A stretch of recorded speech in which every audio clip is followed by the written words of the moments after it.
ମୁଁ ବିନୟ କୁମାର ମଲ୍ଲିକ ସରପଞ୍ଚଙ୍କ ପ୍ରତିନିଧି ଇନ୍ଦ୍ରାଣୀପାଟଣା ଗ୍ରାମ ପଞ୍ଚାୟତ। ଆଜି ଯେଉଁ ସମସ୍ୟା ଅଛି ସମସ୍ୟାର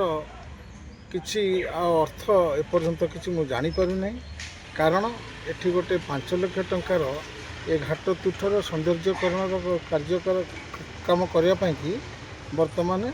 ସେଇଟା ଆରମ୍ଭ କରାଯାଇଛି। ଯେଉଁଟା 2 ଦିନର କାମ ହୋଇଛି। କାମ ଆରମ୍ଭ ହେବା ପୂର୍ବରୁ ଏଠି କିଛି ଲୋକ ଏବଂ ପୂର୍ବତନ जिला परिषद बोलूଥିବା व्यक्ति सी आसी ऑब्जेक्शन करुँचे काम होनी कि काम तो आरंभ हो नहीं। 5 लाख टंकार काम दिने गोटे काम होदेर ऑब्जेक्शन आसला कौटू कि शासन पीरियड से कौन कर जो विगत शासन पीरियड से मैंने समी सभ्य थे जिला परिषद थे पीरियड गोटे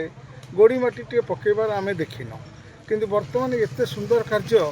करा जिवा बेले से ऑब्जेक्शन कारण कौन आम एपर्यंत बुझीपारूँ। ग्रामवासी मैंने से क्षुब्ध होती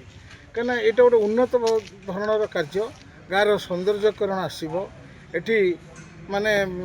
तार जो पत्थर बसिकी जो सब पाहाच पाहाच होता गोड़ हाथ मुड़ी बुढ़ा बुढ़ी मैंने गाधिया को गला बेलू खंडिया खाबरा होती संपूर्ण रूपे सीमेंट पॉइंटिंग कला समतल करा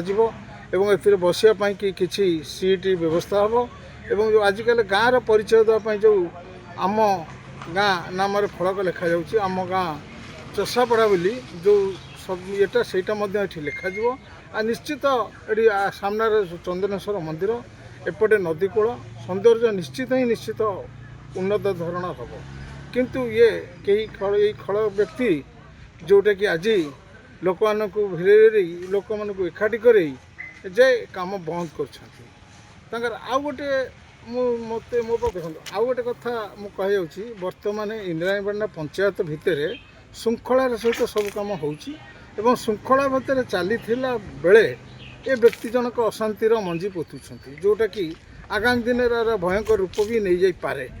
तेणु आम चाहूँ